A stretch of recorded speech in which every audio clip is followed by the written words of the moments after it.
오늘 함께 여러분과 나누고 싶은 말씀은 수냄 여인에 관한 이야기입니다. 이 열왕기하에 수냄 여인이 기록되어 있는데 이 수냄 여인 이야기가 조금 독특합니다. 첫 번째로 분량에 있어서 조금 독특합니다. 그러니까 이 수냄 여인 이야기가 여기 열왕기하 8장에도 1절부터 6절까지 나옵니다. 그런데 수냄 여인 이야기가 여기에만 있는 것이 아니라 사실 열왕기하 4장 말씀 보면 무려 30절에 걸쳐서 또 나옵니다. 이게 열왕기하 전체적으로 봤을 때 굉장히 많은 분량이에요. 사실 보면 열왕기하에 보면 사실 열왕기 하잖아요. 열왕기하. 그러니까 이 왕들에 대한 사실 기록인데 수냄 여인은 왕도 아닙니다. 그런데 굉장히 많은 구절을 할애해서 하나님께서 수냄 여인에 대해서 기록을 하신 겁니다. 그래서 이 분량을 볼 때 이 이야기, 이 수냄 여인 이야기가 참 특별하다라고 볼 수 있습니다. 하나님께서 분명히 우리에게 말씀해 주시는 바가 있는 거죠. 또 하나는 이런 점에서도 조금 독특합니다. 수냄 여인 이야기가 4장에서 처음 등장하는데 그리고 건너뛰어서 8장에서 또 등장한다는 겁니다. 그러니까 4장 그리고 5장 이렇게 이어지는 것이 아니라 5장, 6장, 7장에서는 전혀 다른 이야기가 나와요. 그러다가 8장에 또다시 수냄 여인 이야기가 나오는 겁니다. 그러니까 이게 성경 전체적으로 보면 좀 이례적이긴 합니다. 그러니까 예를 들어서 사무엘기, 상하 이런 데 이제 다윗이 또 주인공이기 때문에 물론 하나님 예수 그리스도께서 성경 전체의 주인공이시지만 다윗이 어떻게 보면 그 이야기의 주인공인데 그래서 이제 연속적으로 나오고 또 다른 이야기 나오다 또 다윗이 나올 수 있지만 이 수냄 여인 이야기, 이 수냄 여인은 열왕기하의 뭐 주인공도 아니고 뭐 어떻게 보면 단역 정도인데 쉽게 이야기하자면 4장에 나왔다가 8장에 또다시 나오는 겁니다. 이런 점에 있어서도 또 독특합니다. 또 하나는 수냄 여인 이야기 4장에 나오는 그 이야기를 보면 그 이야기 자체로도 정말 큰 은혜가 있습니다. 너무 은혜로운 이야기가 기록되어 있죠. 또 8장도 따로 보면 8장만으로도 또 은혜가 되는 겁니다. 4장과 8장을 세트로 이렇게 연결해서 보면 거기서 볼 수 있는 또 은혜도 있습니다. 그런 점에서도 이 이야기가 저에게는 되게 특별하다 생각되었습니다.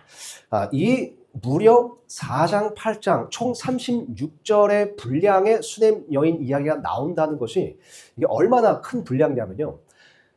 이 전장인 7장에 보면 이런 사건이 기록되어 있습니다. 그러니까 시리아 군대가 북이스라엘의 수도인 사마리아를 둘러싼 겁니다. 그래서 극심한 기근이 왔어요. 그랬을 때 하나님께서 기적을 보이셔서 그 시리아 군대 사이에 군대의 큰 소리를 보내십니다. 시리아 군대가 그 환청을 듣고 다 도망가 버려. 그러니까 어마어마하게 기적적인 사건이죠. 근데 그 사건은 2절로만 기록되어 있습니다. 그러니까 그런 사건도 2절에 걸쳐서 기록되어 있는데 수냄 여인 이야기는 무려 36절인 겁니다. 그래서 이 이야기를 한번 살펴보겠습니다. 일단 다시 1절로 가서요. 제가 읽어보겠습니다. 8장 1절 보니까 그때에 엘리사가 전에 자기가 아들을 다시 살려준 그 여인에게 말하여 이르되 너는 일어나 너의 집안 사람들과 함께 너가 체류할 수 있는 곳으로 가서 체류하라. 주께서 기근을 부르셨으므로 그 땅에 7년 동안 기근이 들리라 하매 그 여인이 일어나 하나님의 사람의 말대로 행하여 자기 집안 사람들과 함께 가서 블레셋 사람들 땅에서 7년 동안 체류하다가 일단 보니까 엘리사 하나님의 사람이 얘기해 준 겁니다. 지금 7년 동안 기근이 들 것이니까 너가 체류할 수 있는 다른 곳으로 가라. 그래서 보니까 이전에 그래서 이 여인이 이게 중요합니다. 하나님의 사람의 말대로 행하여. 그러니까 쉽게 말하면 이 하나님의 사람은 하나님의 대언자이기 때문에 하나님의 말씀을 전하는 자죠. 그러니까 이 여인이 하나님의 말씀에 순종하여 블레셋 사람들의 땅으로 갔다는 겁니다. 이게 보면 물론 표면적으로는 기근을 피해서 간 것이지만 사실 이 여인에게 이 하나님의 말씀에 순종하는 것은 그렇게 쉬운 일은 아니었을 겁니다. 왜냐하면 이스라엘 사람들에게 기근을 피해서 다른 이방 민족의 땅으로 도피한다는 것은 사실 비난받을 일이었기 때문이죠. 자신들의 조상인 아브라함도 이집트로 한번 그렇게 갔다가 봉변을 당할 뻔했고 이삭도 그렇게 이방 땅으로 갔다가 봉변을 당할 뻔했고 심지어 나오미와 그의 가족들은 기근을 피해 이방 땅으로 갔다가 안 좋은 일을 겪게 되었습니다. 그래서 이게 기근을 피해 다른 이방인의 땅으로 간다는 것은 이스라엘 사람들 사이에서는 비난받을 일이었던 거죠. 물론 이 수냄 여인은 하나님의 사람의 말, 즉 하나님의 말씀에 순종해서 그렇게 한 것이지만 다른 사람들은 모를 수 있잖아요. 다른 사람들에게는 비방당할 수 있는 일이었습니다. 그럼에도 불구하고 사람들의 시선을 두려워하지 않고 사람들을 두려워하지 않고 하나님의 말씀에 순종해서 자신이 가졌던 모든 것을 내려놓고 혹은 자신이 수했던 모든 것을 버리고 하나님의 말씀에 순종해서 다른 곳으로, 낯선 곳으로 갔던 겁니다. 자, 그랬을 때 3절 다시 보겠습니다. 7년이 끝남에 블레셋 사람들 땅에서 돌아와 자기 집과 땅을 찾기 위해 호소하려고 왕에게 나아갔더라. 보니까 문제가 생겼습니다. 하나님의 말씀에 순종해서 낯선 땅으로 간 건데 문제가 생긴 겁니다. 돌아와 보니까 자신의 모든 땅과 집을 다 잃어버린 거예요. 이것을 다른 사람이 차지하고 있는 겁니다. 하나님의 뜻대로 하나님의 말씀에 순종해서 그렇게 길을 나간 것인데 그것 때문에 무언가 큰 것을 상실하게 됐습니다. 하나님의 뜻 안에 있었습니다. 이 수넴 여인이. 그럼에도 불구하고 무언가 큰 것, 사실 모든 소유를 상실하게 된 겁니다. 그래서 지금 3절 다시 보니까 자기 집과 땅을 찾기 위해 호소하려고 왕에게 나아간 겁니다. 자, 쉽게 말하면 지금 왕에게 가서 이제 요청을 하려고 하는 거죠. 내가 기근 때문에 블레셋 땅으로 갔습니다. 다시 돌아와 보니까 내 집과 내 땅을 다른 사람들이 소유하고 있습니다. 이거 다시 돌려주세요. 자, 이때 이 수넴 여인이 이 자기 집과 자기 땅을 돌려받을 수 있는 확률이 얼마나 될 것 같으세요? 거의 없어요. 아예 없습니다, 사실. 왜냐면 첫 번째로 지금 보니까 그 이스라엘 이때 당시의 정서나 문화로 보면 이렇게 왕에게 나아가서 무언가를 요청하는 일은 그 집의 가장이 해야 되는 일이죠. 그러니까 남자가 해야 되는 일. 근데 보니까 수넴 여인이 직접 왕을 찾아간 겁니다. 이걸 보니까 아마 지금 이 수넴 여인은 남편을 잃어서 과부가 된 것 같습니다. 그렇다면 이때 당시 과부의 말은 더 왕에게 가벼운 말이었습니다. 게다가 여기에 나오는 이 왕은 일단 좋은 왕이 아니에요. 경건한 왕이 아닙니다. 이게 아합의 아들 요람 왕이거든요. 그래서 열왕기하 말씀에 보면 이 요람이 이 엘리사 하나님의 대언자에 대한 이 감정의 기복도 굉장히 심해서 6장 말씀 보면 엘리사를 내가 반드시 죽이겠다 그럽니다. 하나님의 사람을 죽이고자 하는 왕이에요. 그러니까 하나님을 두려워하지 않는 왕. 그렇다면 물론 하나님께서 유대인들에게 과부를 돌보라, 아버지 없는 자들을 돌보라 라는 명령이 있었지만 이 왕은 하나님의 명령을 거들떠보지도 않는 왕입니다. 게다가 남자도 아니고 한 집의 어떤 가장도 아니고 이 시대에 과부가 왕에게 온다? 사실 왕의 근처에 갈 수도 없는 그런 시대적인 상황인 겁니다. 게다가 이 수넴 여인은 하나님의 말씀에 순종해서 간 것이지만 이 왕은 그걸 모르잖아요. 그럼 왕의 입장에서는 뭐야? 기근이 들었을 때 나는 여기 남았는데 넌 도망가서 너 혼자 살겠다고? 근데 이제 와서 너의 땅을 돌려달라고? 너가 버리고 간 땅을? 그러니까 이거는 왕의 입장에서도 들어줄 이유가 없는 요청인 겁니다. 그래서 사실 이 시점에서 이 여인이 자기가 내려놓고 간 땅과 집을 돌려받을 수 있는 확률은 거의 없었습니다. 아예 없었죠. 아예. 그러니까 불가능한 겁니다. 불가능한 거죠. 그런데 이 여인에게 과거에 어떤 일이 있었습니다. 그래서 오늘 짧게나마 과거에 있었던 일에 대한 한 단편에 대해서 좀 생각해 보려고 합니다. 우리 삶 가운데서 보면 과거의 어떤 일이 현재 나의 삶에 영향을 끼치는 것도 있습니다.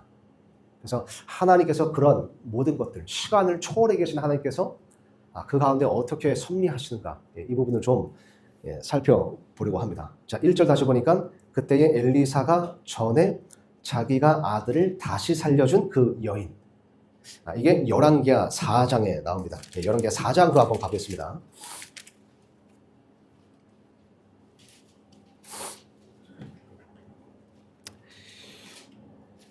열왕기하 4장 8절부터 보겠습니다. 8절.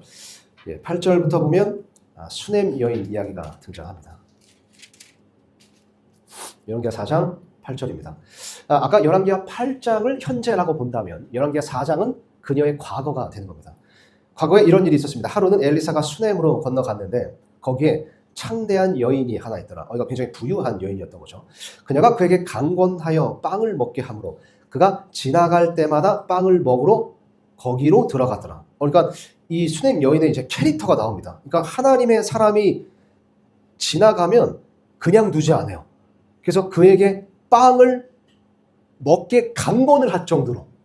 그러니까 이 당시에 이 대언자는 하나님의 사람, 하나님 말씀을 전하는 사람, 하나님의 종이었기 때문에 이 하나님의 사람을 이렇게 대접하고 섬긴다는 것은 하나님에 대한 두려움과 경외심과 공경심을 보이는 것이죠. 그러니까 하나님을 두려워하는 자였던 겁니다. 그래서 하나님의 사람에게 강권하여 능동적으로 주도적으로 섬기는 일을 하는 그런 사람이었던 겁니다. 그래서 그가 지나갈 때마다 빵을 먹으러 거기로 들어가더라. 그러니까 엘리사가 지나갈 때마다 어떻게 보면 신세를 진 거죠. 이 수냄 여인이 계속 이 하나님 사람을 대접한 겁니다. 자, 9절 보니까 그녀가 자기 남편에게 이르되, 이제 보셔서 계속해서 우리 곁을 지나가는 이 사람, 이것도 좀 웃기죠. 엘리사가 계속해서 이 곁을 지나갔대요. 네, 어떻게 보면 좀 이게 한번 빵을 먹어보니까 좀 맛있었나 봐요. 그러니까 오늘도 가볼까? 그래서 계속 좀 이렇게 그 곁을 지나갔던 것 같습니다. 일부러든 아니면 사역이 바빠서 그랬든. 그래서 보니까 계속해서 이 사람이 우리 곁을 지나가는데 이 사람은 하나님의 거룩한 사람인 줄 내가 아노니. 그러니까 이 사람을 두려워하거나 이 사람에 대해서 어떻게 한 것이 아니라 이 사람은 하나님의 사람이다. 그러니까 하나님 때문에 이렇게 한 거죠. 10절 보니까 원하건대 우리가 작은 방을 담 위에 짓고 그를 위해 거기에 침상과 상과 의자와 등잔대를 놓으사이다. 그가 우리에게 오면 거기로 들어가리다 하였더라. 이런 여인이었던 겁니다. 그러니까 이게 단지 오리가 아니라 심리까지 가고자 하는, 단지 빵을 주는 것뿐만 아니라 아예 이 사람을 위해 방을 지어줍시다. 그러니까 방만 딱 지어주는 게 아니라 그 안에 우리가 침상도 놓고 상도 놓고 의자도 놓고 등잔대 분위기 좋은 조명도 하나 놓고 그러니까 인테리어까지 딱 이렇게 구상을 한 겁니다. 그래서 11절 보니까 하루는 엘리사가 거기에 와서 그 방에 들어가 거기에 눕고 자기 종 게하시에게 이르되 이 수냄 여인을 부르라 하니 그가 그녀를 부르매 그녀가 엘리사 앞에 서물어 엘리사가 게하시에게 이르되 이제 그녀에게 말하기를 보라 너가 이 모든 배려로 우리를 위해 마음을 많이 썼도다. 마음을 많이 쓴 사람. 너를 위해 무엇을 하랴? 너를 위해 왕이나 군대 대장에게 말해주기를 원하느냐 하라 하니 그녀가 대답하되 나는 내 백성 가운데 거하고 있나이다 하니. 그러니까 엘리사가 뭔가 보답을 해주고 싶은 겁니다. 이렇게 많이 마음을 썼으니 내가 왕이나 군대 대장에게 잘 말해서 너의 남편 어떻게 승진시켜주길 원하는 걸 말해보라. 그러니까 이 여인의 대답이 나는 내 백성 가운데 거하고 있나이다. 그러니까 말하기를 원하는 게 없고 그냥 나는 내 백성 가운데 거하는 그냥 그런 백성 중 한 명이니이다 라고 저는 이것으로 만족합니다라고 얘기하는 거예요. 그러니까 이런 여인이었습니다. 그러니까 무언가를 바라고 그렇게 한 것이 아니죠. 마음을 많이 썼는데 무언가를 바라고 그렇게 한 것이 아니라 그냥 하나님을 두려워하고 하나님이 좋아서 하나님의 기쁨이 되고 싶어서 그렇게 했던 겁니다.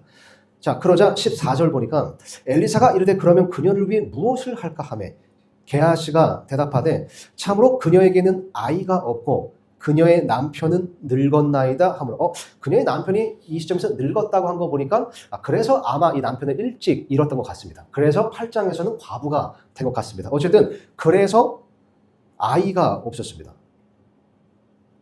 자, 그래서 15절 보니까 엘리사가 이르되 그녀를 부르라 하니 그가 그녀를 부르매 그녀가 문에 서므로 엘리사가 이르되 생명의 때를 따라 이게 생명의 때라는 표현이 성경에 나옵니다.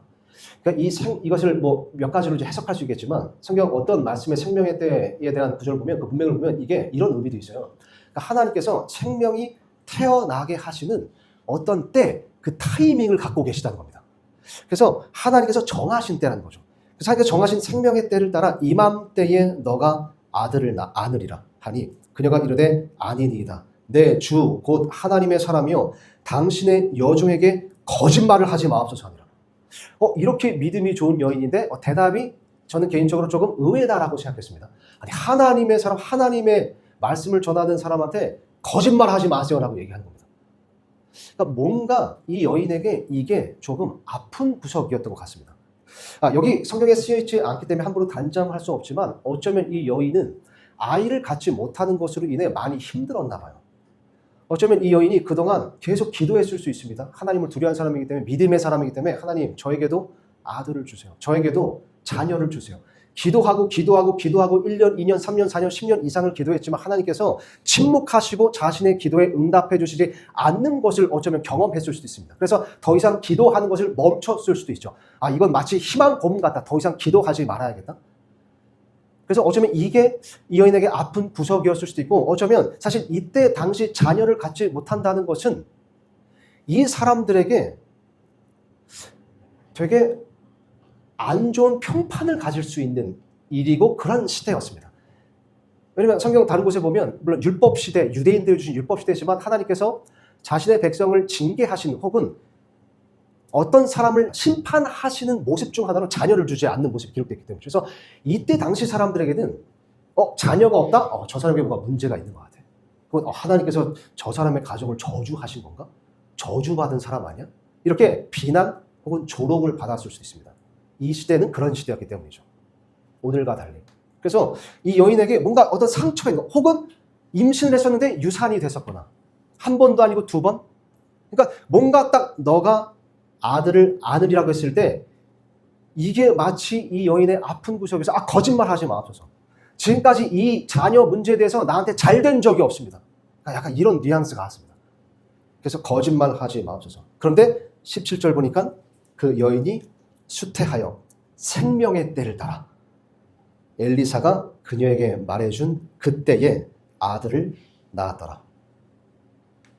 너무 기쁜 소식입니다. 얼마나 기뻤을까요?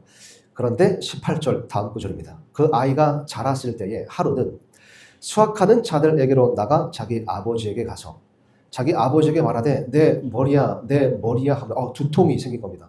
그가 한 소년에게 이르되 아이를 그의 어머니에게 데려가라 하니라. 전형적인 아버지의 모습이죠. 아이가 아빠 나 머리 아파요 그러니까 엄마한테 가봐. 전형적인 아버지의 모습입니다.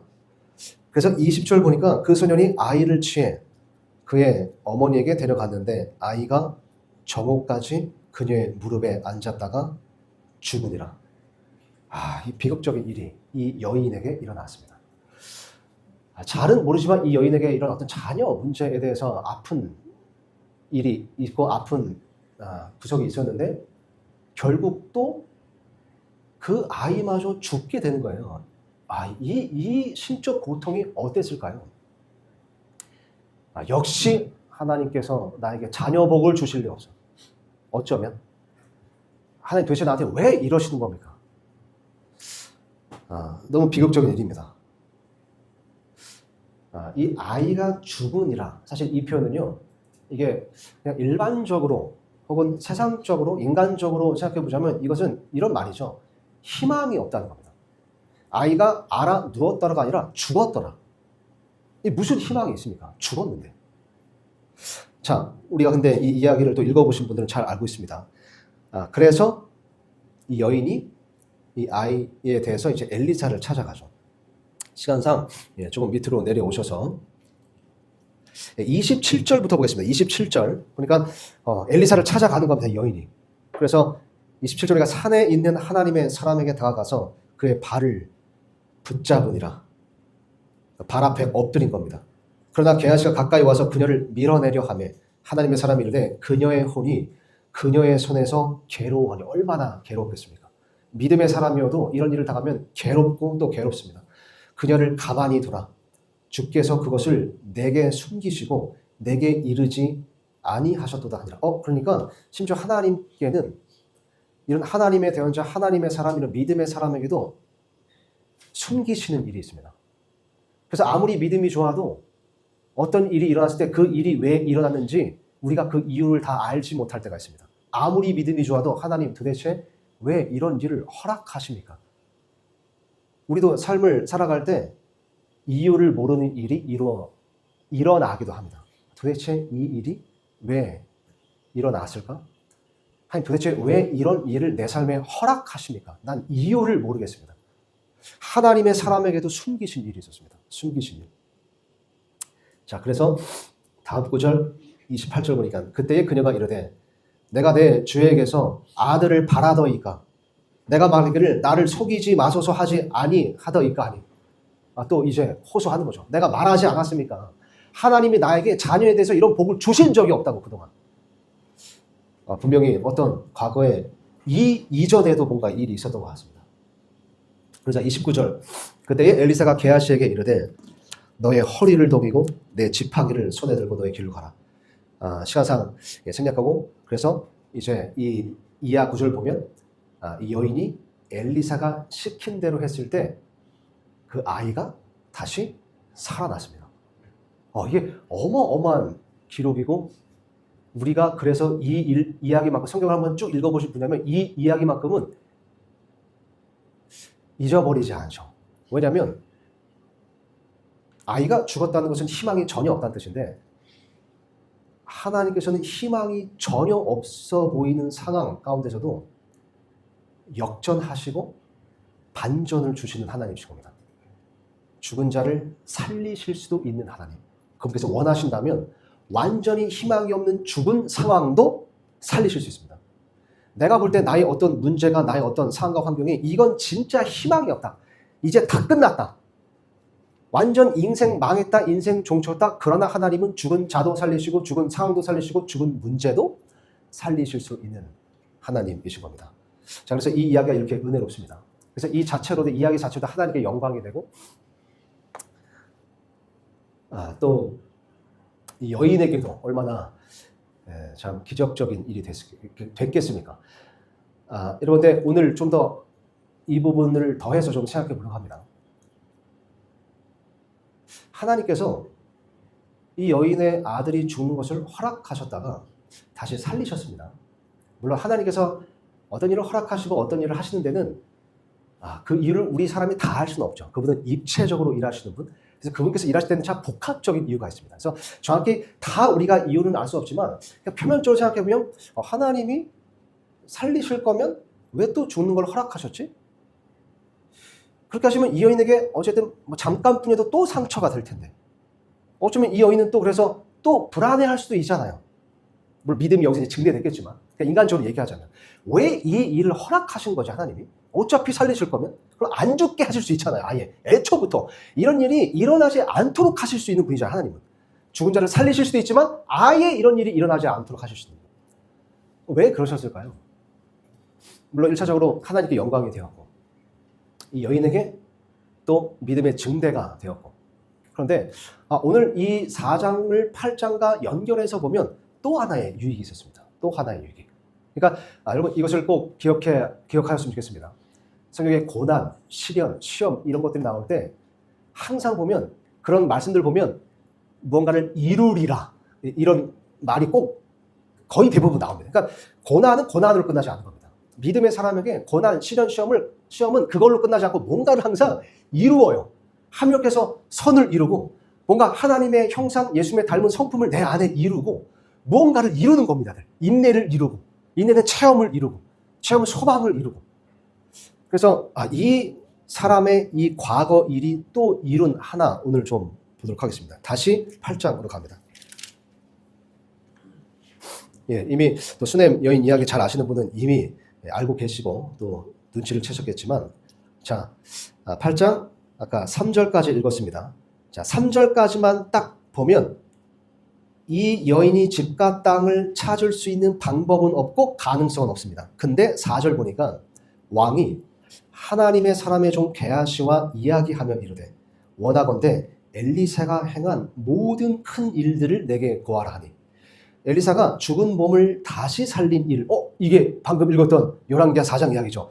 이를 지금 이제 게하시가 엘리사의 종이잖아요. 그러니까 열왕기하 4장에 나오는 그 게하신 겁니다. 그가 왕에게 고할 때 보라 그 여인 즉 엘리사가 전에 다시 살려준 아들의 어머니가 자기 집과 땅을 찾기 위해 왕에게 호소하매 게하시가 이르되 내 주 왕이요 이 여인이 그 여인이요 이 사람이 그녀의 아들 곧 엘리사가 다시 살린 자니이다 하므로 그러니까 이게 이런 겁니다.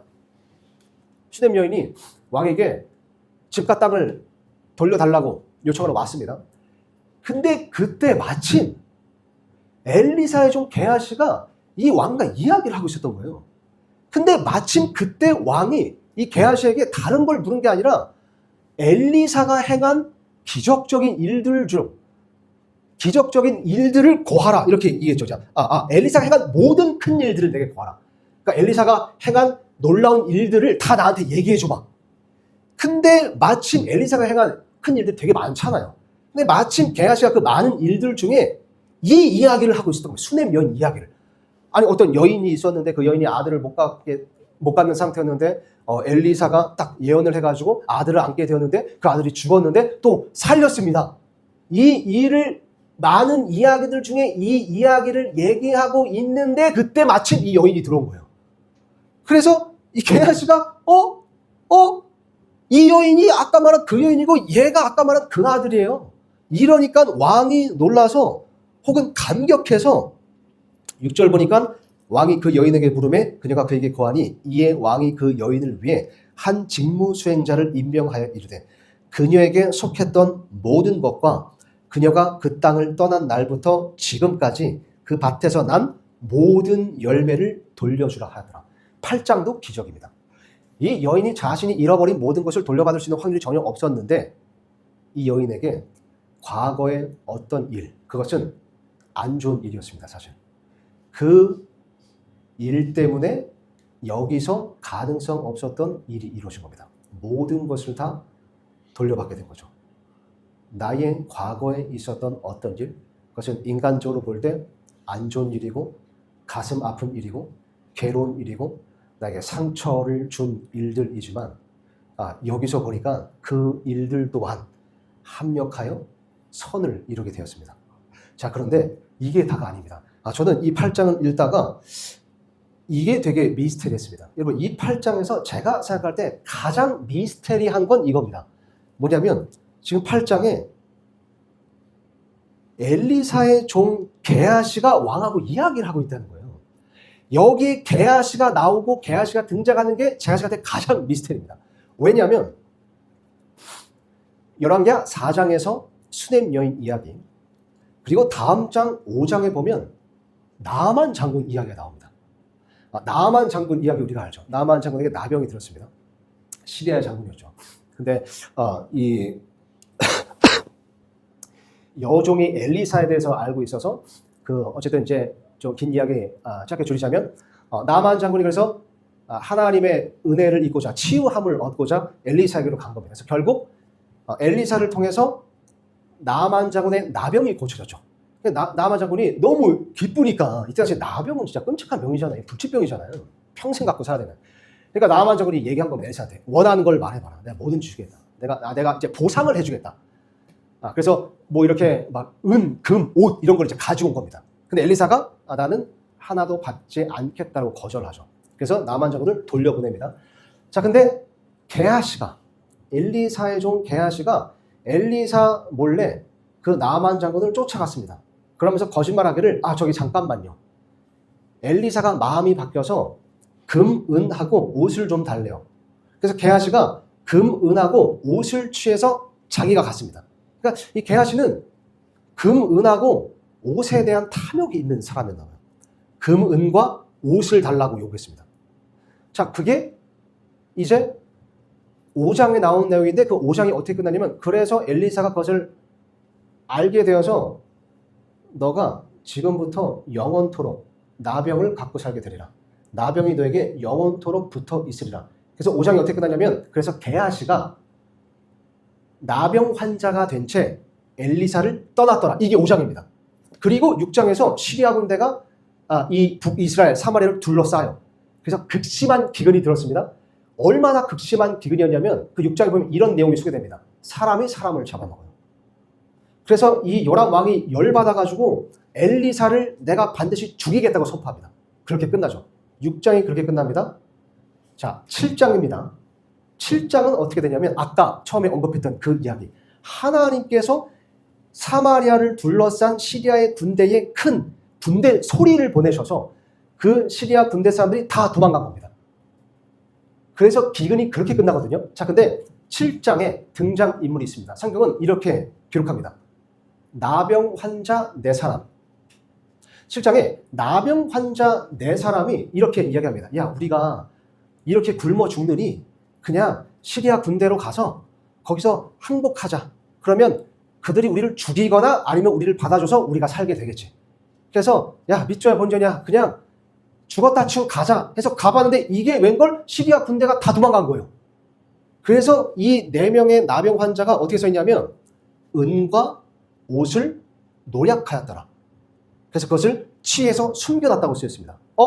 5장에서 게하시는 금, 은과 옷에 탐욕이 있는 사람이었습니다. 7장에서 나병 환자 4사람이 금은과 옷을 취해서 숨겼습니다. 근데 이 4명의 나병 환자가 그렇게 막 훔치다가 야 이거를 우리가 왕실에 가서 고하자라고 이야기를 해요. 왕실에, 왕한테 고하자. 근데 나병 환자가 궁전에 궁궐에 들어갈 수 없고 왕에게 나아갈 수가 없죠. 사실 도시 안으로 들어갈 수도 없습니다. 그래서 문지기를 통해서 전달을 하죠. 그랬을 때 왕이 그것을 듣고 확인해봐라 하니까 진짜 시리아 군대가 다 도망간 거예요. 그렇게 이 기근이 끝났습니다. 그러자 왕이 이 4명의 나병 환자에게 보상을 이제 했겠죠. 그리고 지금 8장에 오니까 나병 환자 게하시가 왕 앞에 서 있습니다. 저는 거의 확신합니다. 물론 성경에 쓰여있지 않아서 단정할 수 없지만 여기 나오는 게하시가 7장에 나오는 나병 환자 중 한 명이었을 거라고 생각합니다. 그래서 지금 게하시가 나병 환자인데 왕 앞에 설 수 있는 거예요. 그렇지 않으면 나병 환자는 왕 앞에 설 수가 없습니다. 그래서 왕이 어쨌든 이 사람들로 인해서 기근이 끝났다는 걸 알게 됐기 때문에 보상을 해준 겁니다. 특히 이것은 왜 왕이 게하시를 불렸냐면 엘리사가 6장에서 기근이 이렇게 끝날 거라고 정확하게 예언했거든요. 그게 정확하게 성취가 된 겁니다. 왕 입장에서는 야 이거 봐라 진짜 엘리사 말대로 되네. 이 사람이 보통 사람이 아닌데? 그래서 이 사람에 대한 이야기를 듣고 싶어서 그 나병 환자 중 게하시를 불러서 엘리사가 행한 모든 일을 고해봐라 라고 했던 거죠.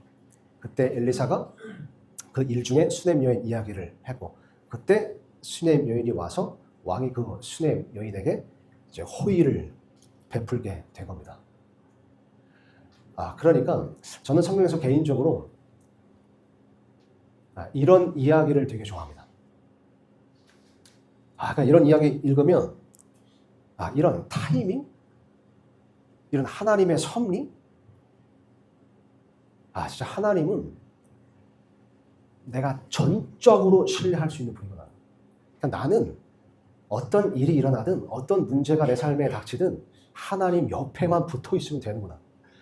이런 하나님이라면 내가 걱정, 근심, 두려움 가운데 빠져 있을 필요가 없겠구나. 하나님은 이런 분이십니다. 이런 분. 몇 가지 정리하고 마치겠습니다. 이 이야기에 대해서 첫 번째로 보니까 여러분 하나님은 역시 사용하실 수 없는 게 없습니다. 그분은 누군가의 과거의 일, 과거의 어떤 사건도 사용하셔서 합력하여 선이 되게, 선을 이루도록 하실 수 있는 분이시고 심지어 하나님은 나병 환자도 사용하실 수 있습니다. 나병 환자도. 저는 여기 8장에서 게하시가 등장하는 거 보고 아니 형이 왜 여기서 나와?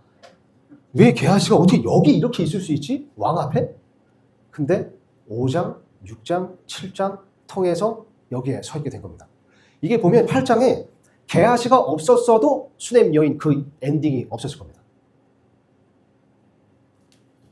7장의 사건이 없었어도 6장의 사건이 없었어도 8장의 엔딩은 없죠. 하나님은 보니까 모든 걸 사용하실 수 있고 심지어 나의 아픈 과거조차도 과거의 나의 상처조차도 사용하실 수 있습니다. 두 번째로 하나님은 여전히 일하십니다.